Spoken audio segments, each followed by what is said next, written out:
आज की वीडियो में हम आपके साथ 12 ऐसे साइकोलॉजिकल फैक्ट्स को शेयर करेंगे जिन्हें जानने के बाद आप पहले जैसे सेम नहीं रहोगे।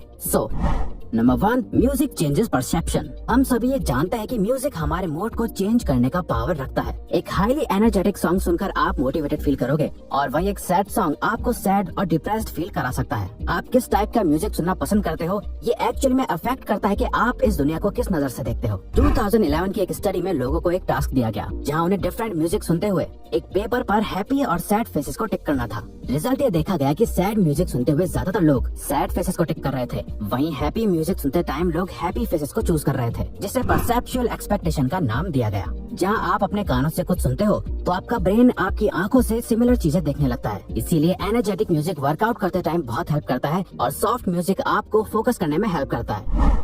Dunning Kruger effect. 1999 में 2 सोशल साइकोलॉजिस्ट ने ये डिस्कवर करा कि इंटेलिजेंट लोग हमेशा अपने आप को एक बिलो एवरेज पर्सन की तरह ट्रीट करते हैं। वो कभी भी खुद को बाकियों से ज्यादा स्मार्ट नहीं मानते। वहीं दूसरी तरफ एवरेज आईक्यू वाले लोग इसका बिल्कुल ऑपोजिट करते हैं। उन्हें हमेशा ये लगता है कि वो बाकियों से ज्यादा बेटर है। इसीलिए अगर आप ऐसे लोगों से मिलो जो हर बात में खुद को सुपीरियर शो करते हैं, जो ये दिखाते हैं कि वो कितने ज्यादा स्मार्ट हैं, तो समझ जाओ कि ये बस एक डनिंग-क्रूगर इफेक्ट का असर है। वो असल में इतने इंटेलिजेंट नहीं है जितना वो दिखा रहे हैं, क्योंकि एक हाईली इंटेलिजेंट पर्सन कभी भी अपनी नॉलेज से सेटिस्फाइड नहीं होता। वो हमेशा खुद की एबिलिटी पर डाउट करता है, क्योंकि उन्हें लगता है कि वो और बेहतर हो सकता है। फॉर एग्जाम्पल, आपने अक्सर ये तो देखा ही होगा, जो दोस्त ये कहता है कि उसने एग्जाम के लिए कुछ नहीं पढ़ा, वो बिल्कुल प्रिपेयर होकर नहीं आया था। मोस्टली केसेस में उसी फ्रेंड के अच्छे मार्क्स आते हैं, जबकि उसने बोला था कि मेरा एग्जाम अच्छा नहीं गया, मैं और अच्छा कर सकता था। क्योंकि मानो या ना मानो, वो सच में थोड़ा ज्यादा इंटेलिजेंट पर्सन है। Singing reduces anxiety. इमेजिन करिए आप अपनी कार ड्राइव करते हुए अपने काम पर जा रहे हैं, जहां आपको एक इम्पोर्टेंट प्रेजेंटेशन डिलीवर करनी है। सो नेचुरली आप नर्वस और एंग्शियस फील करोगे। तो ऐसे मोमेंट में आप अपने आप को काम कैसे रखोगे?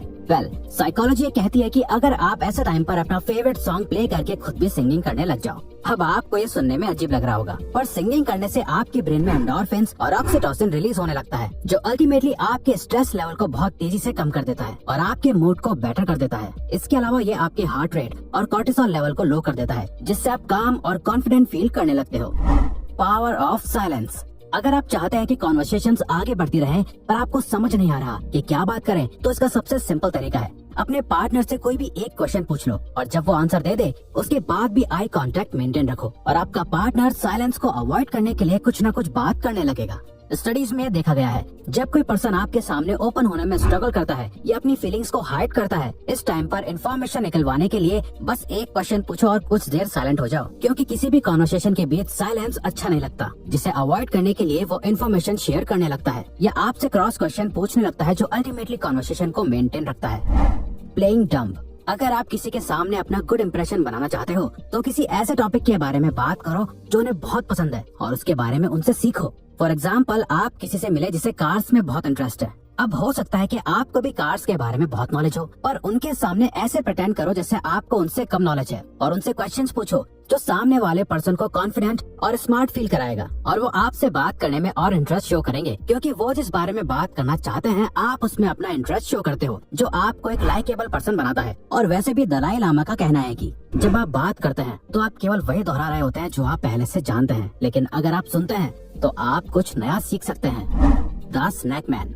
अगर आप किसी ग्रुप में हैं या किसी एक पर्सन के साथ भी हैं जहां आप डिनर या लंच पर मिलने आए हो और आपको लगता है कि कोई कॉन्फ्लिक्ट क्रिएट होने वाला है, आपकी कॉन्वर्सेशन जैसे जा रही है आप लोगों की लड़ाई हो सकती है, तो इस सिचुएशन को अवॉइड करने के लिए अपने सामने रखा खाना खाने लग जाओ, क्योंकि अकॉर्डिंग टू साइकोलॉजिस्ट्स ईटिंग एक कामिंग एक्टिविटी है। जब लोग कुछ खा रहे होते हैं तो बाकी लोग उस एनवायरनमेंट में कंफर्टेबल फील करते हैं। तो जब भी आपको लगे कि कोई बहुत ही अग्रेसिव हो रहा है या आप लोगों की बहस होने वाली है, तो उस पर्सन के पास जाके बैठ जाओ और उन्हें कुछ खाने को ऑफर करो। ऐसे टाइम पर एक सिंपल चॉकलेट भी आपकी रिलेशनशिप को बहुत हेल्प कर सकती है। Forming a habit. आपने कभी ये सोचा है कि एक हैबिट को फॉर्म करने में कितना टाइम लगता है? पहले ये माना जाता था कि किसी भी हैबिट को फॉर्म या ब्रेक करने में सिर्फ 21 डेज का टाइम लगता है, पर एक न्यू साइकोलॉजिकल रिसर्च के अकॉर्डिंग किसी भी हैबिट को बिल्ड करने के लिए अराउंड 66 डेज लगते हैं। इसीलिए जो लोग ये सोचकर कोई भी न्यू हैबिट बिल्ड करना स्टार्ट करते हैं कि 21 डेज के बाद उन्हें आदत पड़ जाएगी, और जब वो 22nd डे पर फेल हो जाता है तो उन्हें बहुत डिसअपॉइंटमेंट होती है और वो क्विट कर देते हैं। रिसर्च के अकॉर्डिंग अगर आप 66 डेज को 3 फेजेस में बांट दें, जहाँ शुरू के 22 दिन आपको बहुत अनकंफर्टेबल फील होंगे, नेक्स्ट 22 दिन आपसे बिल्कुल हैंडल नहीं होंगे, आप ऑलमोस्ट क्विट कर देंगे, और लास्ट 22 डेज के बाद आप एक मोमेंटम बिल्ड कर लेंगे, जिसके बाद वो हैबिट आपके माइंड और बॉडी से कनेक्ट हो जाएगी, आपकी रूटीन में आ जाएगी और आप सक्सेसफुली हैबिट बिल्ड कर लेंगे। Call people bye their name. Psychologist कहते हैं कि हर पर्सन को अपना नाम सुनना सबसे फेवरेट साउंड लगता है, क्योंकि हम सभी के लिए अपना नाम बहुत इंपॉर्टेंट होता है। तो जब कोई आपके नाम को याद रखता है तो आप भी अपनी इम्पोर्टेंस फील करते हो। सिमिलरली आपने ये नोटिस करा होगा कि जब कोई आपका नाम भूल जाता है तो आप इंसल्टेड भी फील करते हो। इसीलिए किसी के सामने अपनी लाइकेबल प्रेजेंस बनाने के लिए इम्पोर्टेंट है कि कॉन्वर्सेशन में आप सामने वाले के नाम को यूज करते रहो, जो उन्हें इम्पोर्टेंस फील कराता रहेगा और वो आपके साथ और कंफर्टेबल फील करने लगेंगे। मल्टीटास्किंग। क्या आपको लगता है कि आप मल्टीटास्किंग कर सकते हो? न्यूरोसाइंस के अकॉर्डिंग हमारा ब्रेन एक टाइम पर सिर्फ एक ही चीज पर फोकस कर सकता है। कई बार जब आप 2 काम एक साथ कर रहे होते हो तो आपको ऐसा लगता होगा कि आप मल्टीटास्किंग कर रहे हो, पर रियल में आपका ब्रेन बहुत ही तेजी से उन दोनों कामों के बीच अपना फोकस शिफ्ट कर रहा होता है। हम चलते चलते एक दूसरे से बात करते हैं, क्योंकि ये बिहेवियर्स ऑटोमेटिक और ऑटो पायलट मोड से होते हैं। वहीं ऐसे टास्क जिनमें बहुत फोकस करने की नीड होती है, वहाँ वो साइमल्टेनियसली काम नहीं कर सकता। फॉर एग्जाम्पल, बुक रीड करते हुए टीवी देखना। अब यहाँ पे आपको लगेगा कि आप दोनों काम एक साथ कर रहे हो, पर रियल में एक टाइम पर आपका फोकस या तो रीडिंग करने पर है या टीवी देखने पर।